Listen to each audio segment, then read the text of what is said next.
Everyone loves the new electric Renault 5, us included.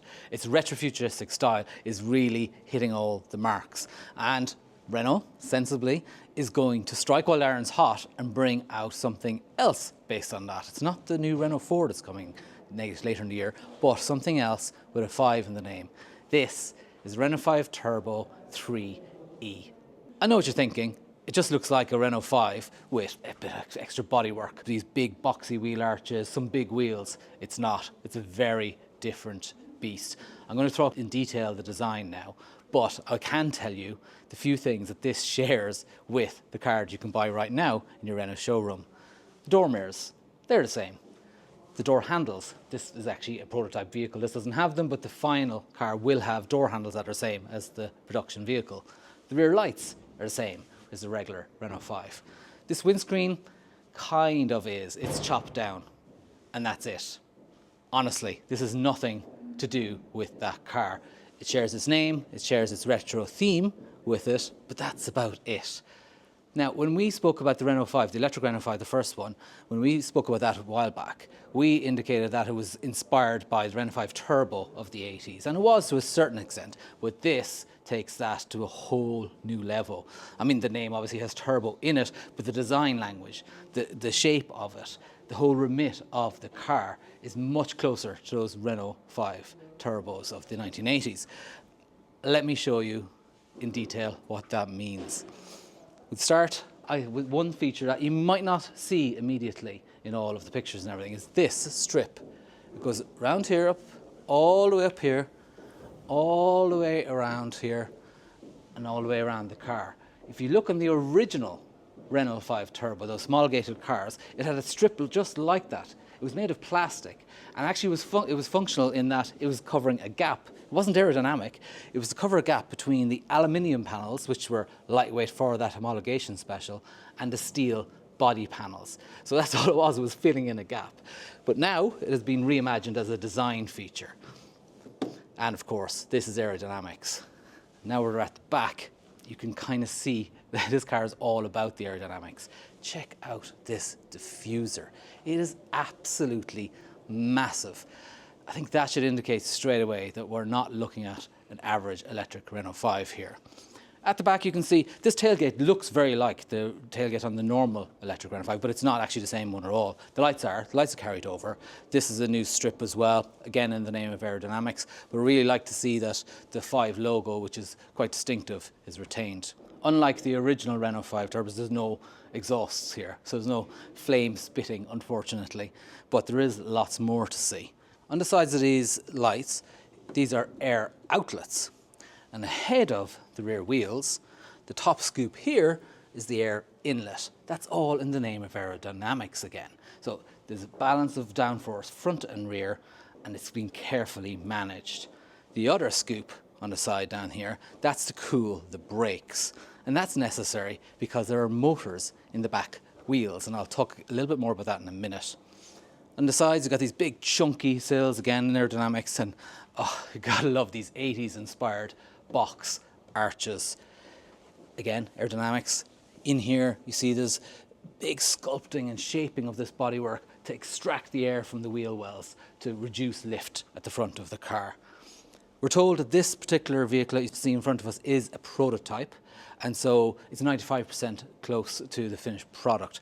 We're told that the bottom area in particular is still being worked on in the wind tunnel, so it might be shaped a little bit differently to what you're looking at. But we can see straight away that there's a splitter at the front here as well. And whereas the original Renault 5 Turbos had cooling here, the radiator was actually there for the engine, even though it was a mid-engine car. This is all about aerodynamics, so air will flow in through here and out through the bonnet. Not for cooling, that is purely for aerodynamic purposes. While we're at the front, I think we're looking at some of the design, and it's really gets all the right details from the originals. The lights, these distinctive square lights, you know, it's clearly inspired by those original Renault 5 Turbos, but so modern. It's like a really dark surround here, ultra bright LEDs. And then down further, we have the daytime running lights. I'm kind of surprised Renault didn't just carry over the lights from the E-Tech electric here, but the result is actually something that looks kind of meaner and more aggressive. And when you're actually at the front of this car, you begin to understand the proportions of it, because that's where it differs so much from the electric Renault 5. This car, the Turbo 3e, measures just over 2 meters wide. It is huge in that way, and yet it's not much longer than a regular Renault 5. It's just over 4 meters long, which is about 16 centimetres longer than the regular car. So it's massively wide, yet not very long, and Renault calls it a mini supercar because of that. It's a bit lower than the regular Renault 5 as well, and the proportions, I think in photographs you don't quite understand it until you see it here for yourself. It looks fantastic. It's as simple as that. Now, all of that, everything I've just told you so far and said, is reason enough to want to go out and buy this car right now. But there's actually so much more to it. This is a car designed to be driven, and not only a car to be driven on the track, which is actually what you'd expect it to be looking at it, but also on the road. It's going to be fully road legal. Now, Renault is only going to make a certain number of them. I'll touch on that at the end. But in terms of the technical specification, whereas the Renault 5 you can buy right now is a front-wheel drive, electric motor at the front, 150 horsepower in the Renault 5, over 200 horsepower in the Alpine version. This is rear-wheel drive. So we'll go back here to the wheels at the back again, and you can't probably see it from there, but within these big 20-inch wheels are electric motors. There's one on each side at the back. So right inside the wheel itself, it's called an in-wheel electric motor. Why Renault has done that is reduction in centre of gravity, reduction in overall weight. And Alpine's engineers were talking to us earlier and telling us that they've managed to overcome the extra unsprung weight that goes into that. And the end result is better, they say, because they've got this new suspension design, they've got lower centre of gravity, like I said, and a better weight balance overall. And it is to benefit. Didn't mention the peak figures yet, did I? Between the two motors, they produce up to 540 horsepower. And they can be controlled individually. So the electronics, say coming out of a corner, can use more of the outside motor and less of the inside. It's called torque vectoring, but it can be done to such a precise degree with this car. 540 horsepower sounds like a lot, and it is, but there's another figure that overshadows that. That's the amount of torque that these motors produce.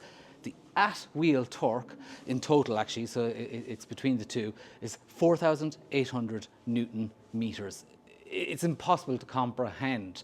The Alpine version of the A290, that produces up to 300 Newton meters only. So way more than 10 times as much torque in this car.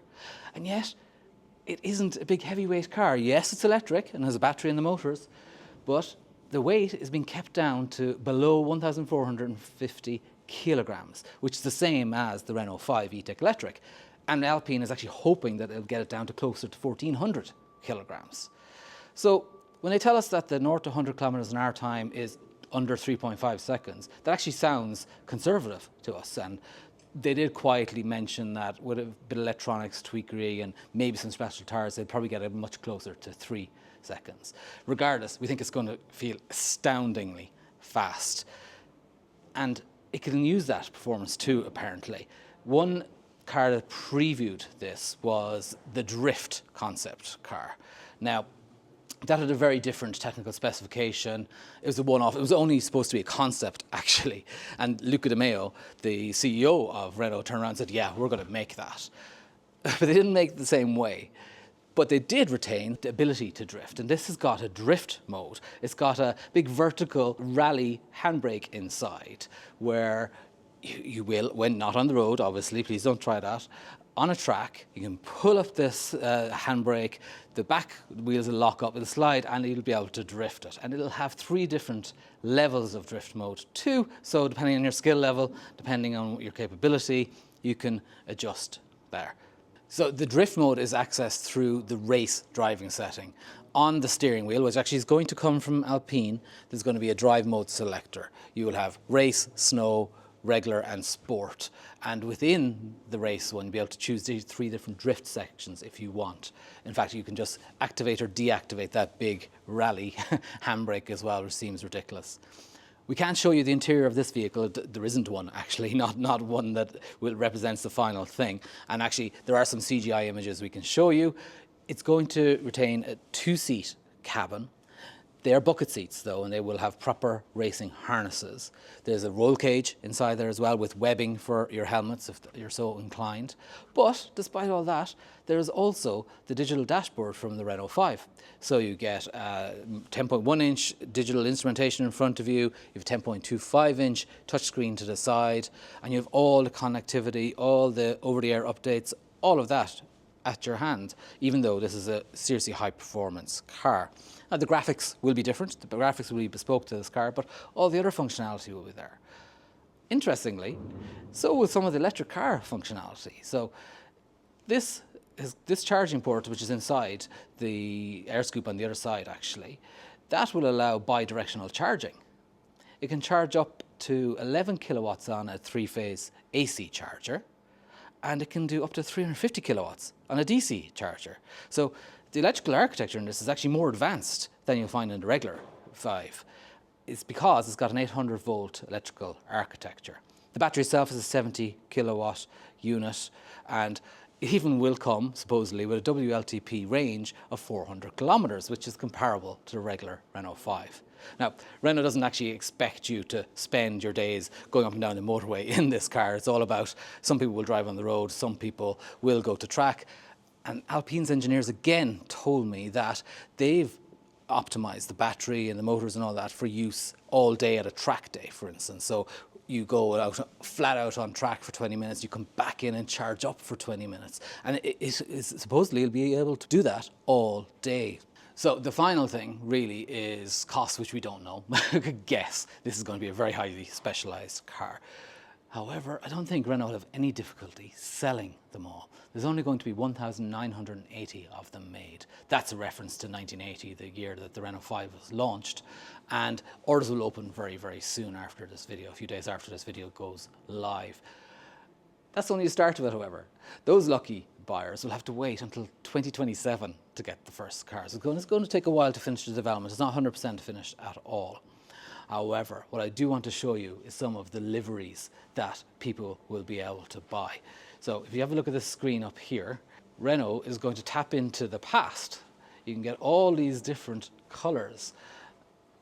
They are the standard options in colours and liveries, as they're called. But also, Renault will allow buyers to do a completely bespoke service. You'll be able to change the colour and the wrap on the outside. You'll be able to change the interior trim and colour as well. And actually the pictures we were shown of the interior to go with this particular livery has this lovely textured tartan on the dashboard. So it sounds like the sky is the limit. All of this shows and indicates that this isn't just another fast Renault 5. It isn't a little hot hatchback for everybody and anybody. This competes, or will compete, in the sphere of really high-end supercars. I think Renault has nailed it with his phrase, mini supercar. But it's only mini in size.